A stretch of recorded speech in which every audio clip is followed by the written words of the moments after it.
Hello, Zeteskians. It's time for another rant. Should laws be retroactive? If they aren't, then we are granting any first mover criminals all their scam gains. Getting someone to donate to an AI voice over the phone isn't illegal yet, so they can use whatever amount of manipulation they want. However, it could also punish law abiding citizens. If a speed limit is reduced retroactively and cameras save all their data indefinitely, then someone could be punished for not following the new speed limit, even if they were following the old one. If companies or people are scamming the public and making off with billions of dollars and paying little to no income tax on it, then retroactively changing income tax laws could claw back the money. But it would also punish any law-abiding people who filed their taxes without searching for loopholes. However, there are other methods to claw back the money. Instead of using an income tax, we could implement a wealth tax. Anyone who scammed a bunch of money and spent it all would get away with their crime, but anyone who stockpiled the money would get punished. And any law-abiding people wouldn't have enough wealth to be impacted. For example, the grocery stores that saw record-breaking profits during the supply chain issues of the pandemic. If they were not taking advantage of the situation, their costs should have risen faster than their revenue, and they should have had net losses those years.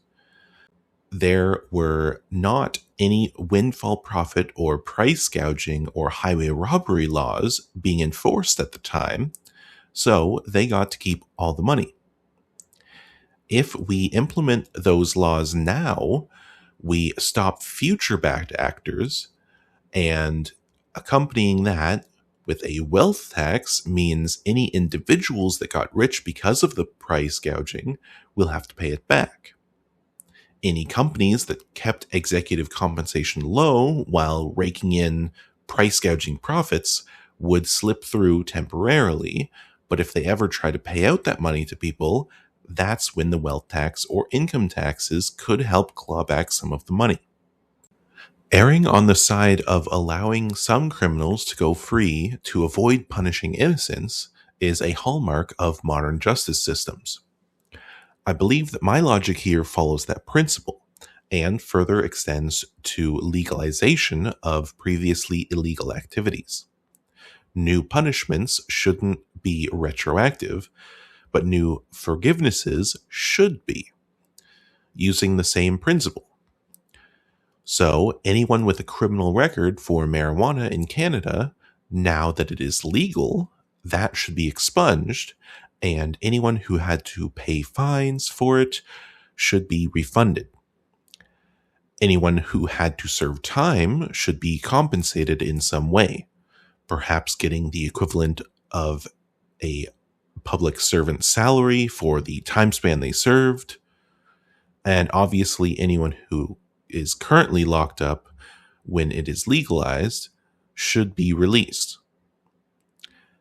Is there a better method of reparations than just money? What do you think? While we're on the topic of the justice system, I'd like to explore how corporations are treated too well. For example, if you can't make your house or car payments, the bank will repossess and liquidate those. Maybe the car will even go to a junkyard. However, if a company can't pay off its debts, it can simply form a new subsidiary, sell the debt to them, and keep the revenue for themselves while the subsidiary goes bankrupt. This is the equivalent of you selling your car to a friend when you can't afford the payments. Then you show up to the liquidation auction and buy it back for way less than your friend paid you. Except you got to create your friend out of thin air just before the sale, so he can't get mad at you later on. Another inequality under the law is prison time. Corporations can't serve prison time. If a corporation's negligence or maliciousness causes human deaths, it merely pays a fine, while a person would have to serve jail time. How could we come up with an equivalent to make it fair? Well, how about a company's prison time is time forced to be a nonprofit? When someone gets out of prison, they often have a hard time finding a job. When a corporation is at the end of its mandatory nonprofit sentence, it will have a hard time jacking up prices back to profit-making levels. Unless it has a monopoly, but we can deal with that separately. When a person is put in jail, it doesn't just harm them, it also harms those around them. A gang that doesn't have a valuable member, or a family that doesn't have an income earner, or a child that doesn't have its parent. Similarly, when a company is put in mandatory nonprofit mode, it will harm its competitors, forcing them to either offer a better version of the product or service, or lower their prices to consumers. If the public doesn't like that idea, an alternative could be making the company into a crown corporation or public service for the duration of the pseudo jail time. The employees would be subject to government standard salaries, and the profits would fund the growth of the company or the country instead of shareholders. Stock price would be frozen, or perhaps it would be delisted, the same as if a company is taken private.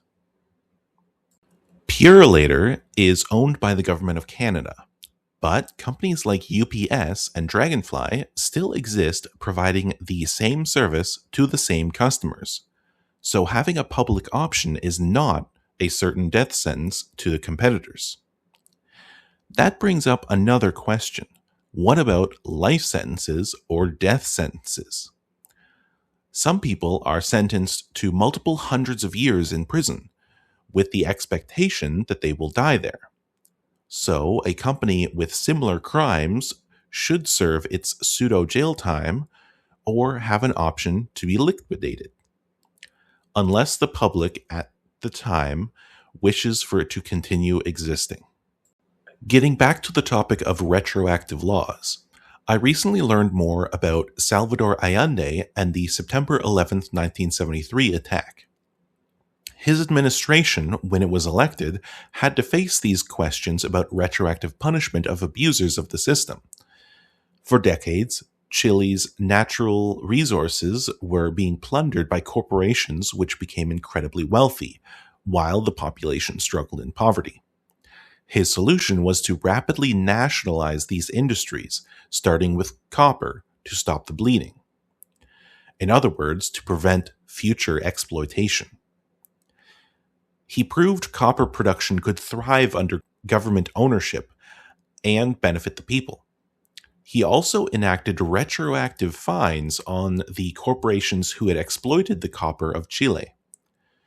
Meanwhile, the Chilean government also nationalized many banks to protect itself from sanctions coming from the USA. If the USA did not have communist phobia at the time, we would have been able to see the long-term effects of Allende's policies. Speaking of the USA, we have the topic of reparations for slavery. Just like in Chile, they were dealing with a population of people who had been exploited for decades, or centuries in many cases. There are some modern African Americans who still advocate for the government to honor the old promise of 40 acres of land and a mule to work it. Others wish to see the generational wealth held by the descendants of slave owners to be redistributed among the descendants of the slaves. Others accept that the old crimes will never be punished, since the perpetrators are dead. They look to more recent crimes, such as the bulldozing of African American neighborhoods to construct Central Park in New York City, or the war on drugs, which was started as a method to crack down on anti-Vietnam protests, and unequally applied among races. I'm sure you've all heard about the marijuana statistics, whites and blacks using it at the same rates, but blacks being arrested at 4 times the rate of whites. Or the CIA flooding African American neighborhoods with crack cocaine. Or redlining laws that prevented black people from getting mortgages in certain areas. Or when the US government purposefully infected black Americans with syphilis to study the effects on the untreated disease. Many of these crimes were perpetrated by people who are still alive today in 2026. Many of the victims of these crimes are also still alive today. So, even if we forgive the crimes of all dead people, we are faced with what reparations are reasonable for the crimes of the living. Was there technically a law banning the government from doing human experimentation? Maybe, maybe not. But does it matter? When the US government violates the Geneva Convention regarding torture, or when it violates its own constitution to murder protesters, who punishes the criminals? In such a massive bureaucracy, who is considered the criminals? That last question I think we can all answer, since the Nuremberg trials clearly established that following unlawful orders is itself unlawful. That means everyone down the command chain, from the person ordering to the person enacting, are all unlawful. They are all criminals. So, with regards to the recent actions of the US government, this isn't even a retroactive law. This is a law established decades before the stop and frisk policies and the war on drugs. Canada is no better. The government continues to violate treaties with the native inhabitants of the land. We still haven't found all the corpses from the residential schools where the government murdered Indigenous people as recently as the 1990s. Last year, in 2025, there was a CEO who illegally built a golf course on native-owned land in the eastern townships of Quebec. Not to mention how the Ontario provincial government removed speed cameras after their staff was caught speeding in school zones. They aren't planning to stop speeding. They are planning to stop getting caught. Their order to remove the speed cameras is unlawful, and according to the Nuremberg trials, everyone complying with that takedown orders are also acting unlawfully. I feel bad for the people who have to choose between following unlawful orders or losing their only source of income. I wish there was a better option for them, but I can't condone their compliance. If you like this video, please like, comment, and subscribe. I have new videos coming out every Saturday.